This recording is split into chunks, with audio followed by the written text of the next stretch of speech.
Hello guys, இன்னைக்கு வந்துட்டு எப்போ போல் வந்துட்டு யூரோப் கண்ட்ரி பற்றி தான் பேச போகிறோம். அதில் வந்துட்டு லக்சம்பர்க். ஸோ நான் வந்து நிறைய வீடியோஸ் எல்லாம் பார்த்துட்டு இருந்தேன். அந்த யூடியூப்பில் வந்துட்டு என்னென்னா 5 டேஸில் உங்களுக்கு இல்லை விசா கிடைக்கும். அதுக்கப்புறம் வந்துட்டு 1 கோடியெல்லாம் சேலரி கிடைக்கும் நிறைய பேர் எனக்கு போட்டிருந்தாங்க. ஸோ அதெல்லாம் வந்துட்டு உண்மையாக ஃபேக்கும். ஸோ அந்த மாதிரி வந்துட்டு 5 டேஸில் வந்துட்டு உங்களுக்கு எந்த விசாவும் கிடைக்காது உங்கள் லக்சம்பர்கில் வந்துட்டு சேலரி வந்துட்டு. ஸோ 1 crore வந்து ரொம்ப பெரிய அமௌண்ட். அது வந்துட்டு சிஇஓ, அந்த கம்பெனி சிஇஓஸ் இருப்பாங்களா, ஸோ அவங்களுக்கு மட்டும்தான் அந்த மாதிரி சேலரி கிடைக்கும்.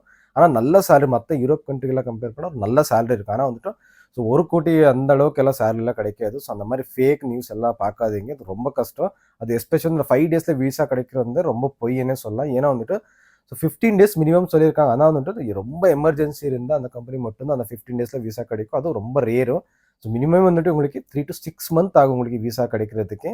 ஸோ அவ்வளோ கஷ்டம் விசா கிடைக்கிற லக்சம்பர்கில். அதான் வந்துட்டு ஏன் அப்படி வீடியோலாம் பண்ணுறாங்க தெரியல. ஸோ அதனால தான் வந்துட்டு அதெல்லாம் கிளியர் பண்ணுறதுக்காக தான் இந்த வீடியோ பண்ணிட்டு இருக்கேன். ஸோ இந்த வீடியோவில் வந்துட்டு உங்களுக்கு ஸோ என்னெல்லாம் ரொம்ப டிமாண்ட் ஜாப்ஸ் இருக்குது, எஸ்பெஷலி வந்து இங்கிலீஷ் ஸ்போக்கன் ஜாப்ஸ் என்னெல்லாம் இருக்குது அதை பற்றி பேசலாம். அதுக்கப்புறம் வந்துட்டு என்னெல்லாம் உங்களுக்கு விசா டாக்குமெண்டேஷன் வேணும், அதுக்கப்புறம் வந்துட்டு ஜென்யூன் வெப்சைட்ஸ் என்ன, ரெக்ரூட்மெண்ட் ஏஜென்சிஸ் எல்லாம் ஜென்யூன் யார் பண்ணுறாங்க, அதை பற்றி இந்த வீடியோவில் ஃபுல் டீட்டெயிலாக பார்க்கலாம். சரிங்களா? என்னோட சேனல் புதுசாக பார்க்குறீங்கன்னா ப்ளீஸ் சப்ஸ்கிரைப் பண்ணி பாருங்கள். இந்த வீடியோ கடைசி வரைக்கும் பாருங்கள். பிடிச்சிருந்தா லைக் பண்ணுங்கள், இல்லை டிஸ்லைக் பண்ணுங்கள். சரிங்களா? ஸோ ஃபர்ஸ்ட் வந்துட்டு லக்சம்பர்க் பற்றி வந்துட்டு உங்களுக்கு குட்டியாக வந்துட்டு ஒரு அவுட்லைன் சொல்லிடுறேன் உங்களுக்கு. ஸோ லக்சம்பர்க் வந்துட்டு ஒரு ஸ்மால் யூரோப்பியன் கண்ட்ரின்னு சொல்ல, ரொம்ப ஸ்மால் கண்ட்ரி இது. சரிங்களா? இதோட கேபிட்டல் வந்துட்டு ஸோ லக்சம்பர்க் சிட்டின்னு பேர் தான் சொல்லுவாங்க. ஸோ பாப்புலேஷன் வந்துட்டு 6.58 lakhs மட்டும்தான் இருக்காங்க. ஆல்மோஸ்ட் 7 lakhs வச்சுக்கோங்க, அவ்வளோதான் பாப்புலேஷனும். ஸோ அதனால அதிகமாக பாப்புலேஷன்ஸ் இல்லை. அதனால ரொம்ப நல்ல கண்ட்ரின்னு சொல்லலாம். இங்கே போய் செட்டில் ஆகிறது ரொம்ப நல்ல கண்ட்ரி. சரிங்களா? ஸோ அஃபிஷியல் லாங்குவேஜ் என்ன பேசுவாங்க நீங்கள், லக்சம்பர்கியன் பேசுவாங்க. அதுக்கப்புறம் வந்துட்டு ஃப்ரெஞ்ச், அதுக்கப்புறம் ஜெர்மனி. ஸோ உங்களுக்கு ஏதாச்சும் ஃப்ரெஞ்சு ஜெர்மன் ஏதாச்சும் தெரிஞ்சால் உங்களுக்கு ஈஸியாக ஜாப் கிடைக்கும் உங்களுக்கு. ஏன்னா மெயின் அவங்க ப்ரிஃபரன்ஸ் வந்துட்டு ஃப்ரெஞ்சு யாருக்கு தெரியும் அவங்களுக்கு, ஜெர்மனி யாருக்கு தெரியும் அவங்கள வந்துட்டு ரொம்ப ப்ரிஃபரன்ஸ் கொடுக்குறாங்க ஜாப்க்கு. சரிங்களா? ஸோ இங்கே அஃபிஷியலாக என்ன கரன்சி யூஸ் பண்ணுவாங்கன்னா ஸோ இருபதோ யூஸ் பண்ணுவாங்க. அது இந்தியன் மணி கம்பேர் பண்ணால் உங்களுக்கு 90.57 இருக்குது இன்னோட வேல்யூ. டெய்லி உங்களுக்கு ஸோ சேஞ்ச் ஆகிட்டே இருக்குது உங்களுக்கு. ஸோ என்னெல்லாம் பார்டர் வந்துட்டு ஷேர் பண்ணியிருக்கோன்னா இந்த கண்ட்ரி, ஸோ பெல்ஜியம், அதுக்கப்புறம் ஃப்ரான்ஸ், அதுக்கப்புறம் ஜெர்மனி, இந்த 3 கண்ட்ரி வந்துட்டு பார்டர் ஷேர் பண்ணியிருக்கோம். ஸோ அடுத்து என்னெல்லாம் ரொம்ப ஃபேமஸ் இங்கே லக்சம்பர்கில் நீங்கள் பார்க்குறதா, ரொம்ப சிட்டியே வந்துட்டு ரொம்ப ஃபேமஸ் இங்கே. ஸோ லக்சம்பர்க் சிட்டியே ரொம்ப பார்க்க ரொம்ப அழகாக இருக்கும். நீங்கள் டூரிஸ்ட் விசாவில் நீங்கள் போனால் கூட நீங்கள் ரொம்ப சுற்றி பார்க்கலாம். இந்த சிட்டி நல்லா இருக்குது பார்க்குறதுக்கு. ஸோ நெக்ஸ்ட் வந்து நிறைய கேஸ்டல்ஸ் இருக்குது உங்களுக்கு பார்க்குறதுக்கு. நிறைய வந்துட்டு மியூசியம்ஸ் கூட நிறைய இருக்குது நீங்கள் போய் சுற்றி பார்க்குறதுக்கு. சரிங்களா? ஸோ நெக்ஸ்ட்டு வந்துட்டு இங்கே உங்களுக்கு டேக்ஸஸ் எவ்வளோ இருக்குன்னா, இங்கே டேக்ஸஸ் 0 to 42% உங்களுக்கு டேக்ஸஸ் வரும் உங்களுக்கு. ஸோ அது உங்கள் டிபெண்ட்ஸ், நீங்கள் எவ்வளோ சேலரி வாங்கலையோ அதுக்கு தகுந்த மாதிரி உங்களுக்கு டேக்ஸஸ் உங்களுக்கு கட்டணும் உங்களுக்கு. சரிங்களா? ஸோ நெக்ஸ்ட் வந்துட்டு இன்றைக்கி நான் எக்ஸ்பிளைன் பண்ண போகிறது வந்து டிமாண்ட் ஜாப்ஸ் வந்துட்டு இந்த ஸ்கில் டிமாண்ட் ஜாப்ஸும். ஸோ உங்களுக்கு வந்துட்டு ஐஎல்டிஎஸ் கம்பல்சரி வேணும். அட்லீஸ்ட் நீங்கள் மினிமம் வந்துட்டு 6 points கண்டிப்பாக நீங்கள் எடுத்துருக்கணும். ஸோ அப்போ தான் உங்களுக்கு இந்த ஜாபுக்கு நீங்கள் அப்ளை பண்ண முடியும். சரிங்களா? ஸோ ஆவரேஜ் சேலரி எவ்வளோனா, ஸோ இங்கே எல்லா பொசிஷனுக்கு நான் சொல்கிறதுக்கு 5 to 6,000 வந்துட்டு யூரோஸ் பர் மந்த் உங்களுக்கு. இது வந்துட்டு டிபெண்ட்ஸ், நீங்கள் எவ்வளோ எக்ஸ்பீரியன்ஸ் இருக்கீங்க அது மேலே டிபெண்ட் ஆகிருக்கும். அதுக்கப்புறம் என்ன பொசிஷன் நீங்கள் அப்ளை பண்ண போகிறீங்க அதுக்கு மேலே டிபெண்ட் ஆகிருக்கும். சரிங்களா? ஸோ நெக்ஸ்ட் வந்துட்டு இப்போ டிமாண்ட் ஜாப்ஸ் என்னெல்லாம் பார்க்கலாம். ஒரு 4-5 உங்களுக்கு எக்ஸாம்பிள் நான் தரேன் வித் சேலரியோட உங்களுக்கு. சரிங்களா? ஸோ ஃபர்ஸ்ட்டு வந்துட்டு உங்களுக்கு இந்த பேங்க்ல வந்துட்டு இந்த ரிலேஷன்ஷிப் மேனேஜர் இருக்காங்களா, ஸோ அவங்களுக்கு நிறைய டிமாண்ட்ஸ் இருக்கும்.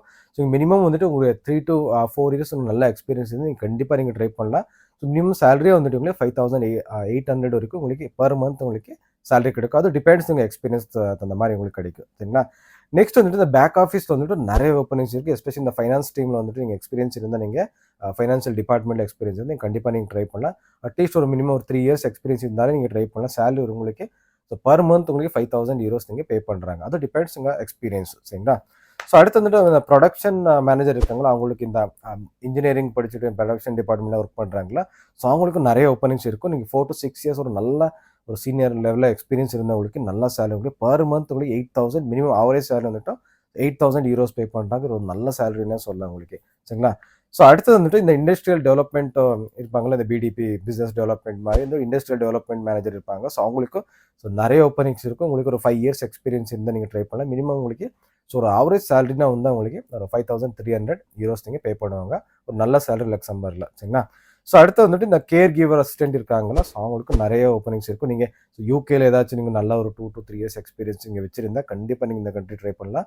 ஸோ மினிமம் சேலரி உங்களுக்கு 3,500 ஸ்டார்டிங் ஆகும் அவரேஜும். ஸோ யூகே எக்ஸ்பீரியன்ஸ் ஏதாச்சும் நீங்கள் வச்சிருந்தா கூட நீங்கள் 5,000 வரைக்கும் நீங்கள் தாராளமாக எடுக்கலாம். நீங்கள் ஆஃப்டர் 5 years நீங்கள் பிஆர் கூட எடுக்கலாம், ஃபேமிலி கூட நீங்கள் செட்டில் ஆகலாம். சரிங்களா? ஸோ அடுத்தது வந்து நர்சஸ். உங்களுக்கு வேர்ல்டில் வந்துட்டு ரொம்ப டிமாண்டாக ஜாப்ஸ் இருக்குது இந்த ஹாஸ்பிட்டாலிட்டி.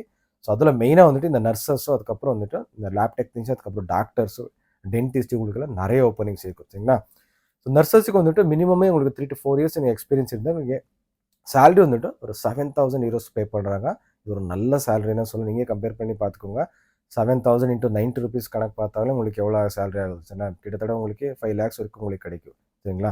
ஸோ அடுத்தது வந்துட்டு உங்களுக்கு டீச்சர்ஸ் கூட நிறைய டிமாண்ட்ஸ் இருக்குது. அதுக்கப்புறம் அக்கௌண்டன்ட் டிபார்ட்மெண்ட் கூட நீங்கள் எக்ஸ்பீரியன்ஸ் இருந்தால் நீங்கள் கண்டிப்பாக ட்ரை பண்ணலாம். எஸ்பெஷலி இப்போ நான் எக்ஸ்பிளைன் பண்ண ஜாப் கேட்டகரியெல்லாம் வந்துட்டு இங்கிலீஷ் ஸ்போக்கன் ஜாப் தான். இதுக்கு வந்துட்டு ஜெர்மன், அதுக்கப்புறம் வந்துட்டு இந்த லக்சம்பர்க், ஃப்ரெஞ்ச் அது எதுவுமே லாங்குவேஜ் தேவையில்லை. உங்களுக்கு இங்கிலீஷில் வந்துட்டு 6 பாயிண்ட்ஸ் நீங்கள் ஐஎல்டிஎஸில் எடுத்திருந்தாலே போதும். நீங்கள் கண்டிப்பாக இந்த ஜாப்ஸ்க்கெல்லாம் ட்ரை பண்ணிக்கலாம் நீங்கள். சரிங்களா? ஸோ அடுத்தது வந்துட்டு என்னெல்லாம் வெப்சைட் நீங்கள் ட்ரை பண்ணலாம். அதுக்கப்புறம் வந்துட்டு ஜென்யூன் ரிக்ரூட்மெண்ட் என்னென்ன இருக்குன்னா நீங்கள் ஸோ நான் ஃப்ளாஷ் பண்ணுற எல்லாமே வந்துட்டு ஸோ அதில் போயிட்டு நீங்கள் கோத்ரூ பண்ணுங்க. ஜஸ்ட்டு நீங்கள் ரிக்ரூட்மெண்ட் ஏஜென்சின்னா உங்களுக்கு மைக்கேல் பேஜ் உங்களுக்கு எல்லாருக்கும் இருக்குது. அதுக்கப்புறம் ராபர்ட் ஹாஃப் இதே மாதிரி வந்துட்டு ஒரு 7-8 உங்களுக்கு ரிக்ரூட்மெண்ட் ஏஜென்ட் ஜென்யூனாக பண்ணுறாங்க. இதில் ஆல்மோஸ்ட் வந்துட்டு 90% ஃப்ரீ ரிக்ரூட்மெண்ட் இருக்கும். ஒரு 20-30% வந்துட்டு சார்ஜ் பண்ணுவாங்க. அதான் எப்போ சார்ஜ் பண்ணுவாங்கன்னா ஸோ உங்களுக்கு ஜாப் ஆஃபர் கிடச்சக்கப்புறம் தான் நீங்கள் சார்ஜ் பண்ணுவாங்க. அதெல்லாம் பார்த்துக்கோங்க. முன்னாடி காசு கேட்டால் நீங்கள் கொடுக்காதீங்க. சரிங்களா?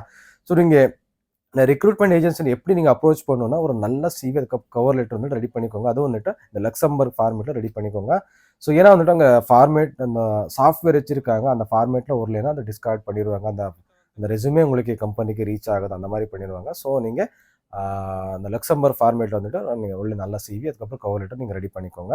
அதுக்கப்புறம் நாங்கள் அந்த வெப்சைட் நீங்கள் கோத்ரூ பண்ணும்போது அதில் இமெயில் ஐடி கிடைக்கும், இல்லை ஃபோன் நம்பர் கிடைக்கும். நீங்கள் டைரெக்டாக வந்து கால் பண்ணி கூட பேசலாம். ஸோ இல்லாட்டி கூட நீங்கள் இமெயிலில் கூட நீங்கள் அப்ரோச் பண்ணிக்கலாம். சரிங்களா? ஸோ வெப்சைட்டும் அதே மாதிரி தான் உங்களுக்கு. ஸோ இண்டீட், அதுக்கப்புறம் லிங்க்டின், கூகுள், ஸோ இதே மாதிரி வந்துட்டு நிறைய வெப்சைட்ஸ் இருக்குது. நான் ஃப்ளாஷ் பண்ணுறேன் உங்களுக்கு. ஸோ அதில் கூட நீங்கள் ஒரு நல்ல சிவி கவர் ரெடி பண்ணியிருப்பீங்களா, ஸோ அதை நீங்கள் சப்மிட் பண்ணிக்கலாம். ஸோ மெயின் வந்துட்டு இந்த லிங்க்டின்ல டச்சில் எனக்கு ஏன்னா வந்துட்டு லிங்க்டின்ல ஸோ நிறைய வந்துட்டு ஹெச்ஆரில் கான்டாக்டில் உங்களுக்கு கிடைப்பாங்க. ஸோ பை சான்ஸ் நீங்கள் டெக்ஸ்ட் பண்ணதில் அக்செப்ட் பண்ணி அவங்க எங்களுக்கு இன்பாக்ஸில் நீங்கள் சாட் பண்ணால் உங்களை சிவி அதுக்கப்புறம் கவர் லெட்டர் நீங்கள் அவங்களுக்கு அனுப்பிச்சுன்னா அவங்க ஓகே அந்த ப்ரொஃபைல் உங்களுக்கு ஸோ ஏதாச்சும் ஓப்பனிங் இருந்தால் கண்டிப்பாக உங்களுக்கு ஸோ இன்டர்வியூ உடனே அரேஞ்ச் பண்ணிடுவாங்க. அதனால் வந்துட்டு ஸோ நீங்கள் ட்ரை பண்ணுங்கள். ஸோ நீங்கள் ஒரு நாள் 2 நாள் எல்லாம் இந்த வேலை கிடைக்காது. உங்களுக்கு 2 to 3 months கண்டிப்பாக ட்ரை பண்ணணும். இந்த ரெக்ரூட்மெண்ட் ஏஜென்சி எல்லாம் வந்துட்டு உங்களுக்கு ஸோ 2 to 3 வீக்ஸ் ஆகும். நீங்கள் இமெயில் அனுப்புனா 2 to 3 வீக்ஸ் ஆகும் ரெஸ்பான்ஸ் பண்ணுறதுக்கு. அது கூட ஸோ நல்ல சிவி அவங்களுக்கு ஓகே ஆகிற மாதிரி இருந்தால் மட்டும்தான் இங்கே அப்ரோச் நீங்கள் ரிப்ளை வரும், இல்லாட்டி ஸோ ரிப்ளை வராது. ஸோ உங்களுக்கு ஃபோன் நம்பர் ஏதாச்சும் கிடைச்சா கூட நீங்கள் நல்லா ரீசார்ஜ் பண்ணிவிட்டு இந்தியன் நம்பரில் நீங்கள் கால் பண்ணி பேசுங்க. அதுதான் பெஸ்ட்டு. ஸோ உங்களுக்கு உடனே உங்களுக்கு ரீச் ஆயிரும். ஸோ இமெயிலில் கூட அவங்க உடனே பார்க்க மாட்டாங்க. சரிங்களா? அதனால தான் சொல்லிட்டு இருக்கேன். ஸோ நெக்ஸ்ட் வந்துட்டு உங்களுக்கு ஒன்ஸ் உங்களுக்கு ஏதாச்சும் ஜாப் ஆஃபர் நல்லா கிடைச்சா விசா டாக்குமெண்டேஷன் என்னெல்லாம் வேணும்னா சிவி அதுக்கப்புறம் கவர் லெட்டர் உங்கள்கிட்ட ஆல்ரெடி ரெடி பண்ணி வச்சிருப்பீங்க. ஸோ நெக்ஸ்ட் இந்த பாஸ்போர்ட் உங்களுக்கு ஸோ மினிமம் ஒரு 6 month வேலிட் இருக்கணும். அந்த மாதிரி பார்த்துக்கோங்க. ஸோ அடுத்து வந்துட்டு இந்த போலீஸ் கிளியரன்ஸ் சர்டிஃபிகேட் தேவை. ஸோ நெக்ஸ்ட் வந்துட்டு ஃபோட்டோஸ் வந்துட்டு இந்த ஹீரோ ஃபார்மேட்டில் உங்களுக்கு ஸ்டுடியோவில் சொன்னாலே உங்களுக்கு போட்டு தந்துடுவாங்க. சரிங்களா? ஸோ அடுத்த இந்த எஜுகேஷன் டாக்குமெண்ட்ஸ் நீங்கள் மாஸ்டர் சப்மிட் பண்ணியிருக்கீங்களா, இல்லை டிகிரி சர்டிஃபிகேட் நீங்கள் சப்மிட் பண்ணியிருக்கீங்க. ஸோ அது வந்துட்டு நீங்கள் ரெடி பண்ணிக்கோங்க. ஸோ நெக்ஸ்ட் வந்துட்டு ஜாப் ஆஃபர் உங்களுக்கு கிடச்சிருக்கலாம். ஸோ அது கூட கொண்டு போகணும்.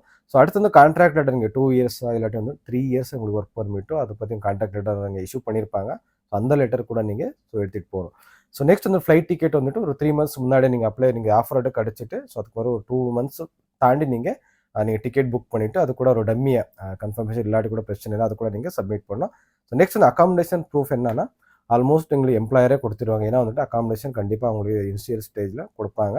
ஸோ அந்த லெட்டர் வந்துட்டு வச்சுட்டு நீங்கள் இது பண்ணிக்கலாம். நெக்ஸ்ட் வந்து விசா ஃபீஸ் ரெசிப்ட் வந்துட்டு ஒரு 60 euros மட்டும்தான் விசா ஃபீஸ். அது கட்டிட்டு ஒரு ரிசிப்ட் வரும், அது கூட நீங்கள் எடுத்துகிட்டு போகணும். ஸோ நெக்ஸ்ட் வந்துட்டு ட்ராவல் அதுக்கப்புறம் மெடிக்கல் இன்சூரன்ஸ் போடும். அது வந்து ட்ராவல் ஏஜென்சியில் வந்துட்டு இப்போ சொன்னாலே போதும், அவங்களே உங்களுக்கு ஸோ போட்டு தந்துடுவாங்க. இந்த எல்லா டாக்குமெண்டேஷன் நீங்கள் கலெக்ட் பண்ணிட்டு விஎஃப்எஸ்ல வந்து அப்பாயின்மெண்ட் நீங்கள் எடுத்துக்கணும். ஸோ அப்பாயின்மெண்ட் எடுத்துகிட்டு அங்கே போய்ட்டு உங்கள் டாக்குமெண்டேஷன் எல்லாமே வந்து ஒரிஜினல் எடுத்துகிட்டு போங்க. அந்த ஒரிஜினலாக சப்மிட் பண்ணிவிட்டு அவங்க எல்லாம் வெரிஃபிகேஷன் பண்ணுவாங்க. இதெல்லாம் பண்ணிவிட்டு உங்களுக்கு ஒரு 16 digit வந்து நம்பர் அன்றைக்கி ஆல்மோஸ்ட் உங்களுக்கு ஸோ பயோமெட்ரிக்கும் பண்ணுற வாய்ப்பு இருக்குது. பயோமெட்ரிக் ஃபோட்டோஸ் எல்லாம் அங்கேயே எடுத்துருவாங்க. ஸோ அது முடிஞ்சோடனே உங்களுக்கு ஒரு 16 digit நம்பர் தருவாங்க. அதை வச்சு நீங்கள் டெய்லி ட்ராக்கிங் கூட பண்ணிக்கலாம். இல்லை ஸோ எஸ்எம்எஸ் ஆக்டிவேட் கூட நீங்கள் பண்ணிக்கலாம். அதில் கூட நீங்கள் அப்டேட் ஆகும். சரிங்களா? ஸோ அதுக்கப்புறம் வந்துட்டு இந்த ப்ரோசஸ் டைம் எவ்வளோனா ஸோ அஃபிஷியலாக 15 days தான் கொடுத்துருக்காங்க. ஆனால் 15 days கிடைக்கிற வாய்ப்பும் ரொம்பவே கம்மி. ரொம்ப ரேர் கேஸில் கிடைக்கும். மினிமமே உங்களுக்கு 3 to 6 months வரைக்கும் உங்களுக்கு விசா அந்த கிடைக்கிறதுக்கு சான்சஸ் இருக்குது. சரிங்களா? ஸோ இவ்வளோதான் இந்த வீடியோ. உங்களுக்கு ஏதாச்சும் கூட டவுட் இருந்தால் கூட எனக்கு கமெண்ட் பண்ணி சொல்லுங்கள். இந்த வீடியோ பிடிச்சுன்னு ஒரு லைக் பண்ணுங்கள், இல்லை டிஸ்லைக் பண்ணுங்கள். அது இன்னொரு என்னன்னா ஸோ உங்களுக்கு 5 daysலாம் விசா கிடைக்காதோ அந்த மாதிரி ஃபேக் ப்ராமிஸுக்கெல்லாம் நம்பாதீங்க. சரிங்களா? ஸோ அடுத்த வீடியோ சந்திக்கலாம். Bye, take care, love you all guys.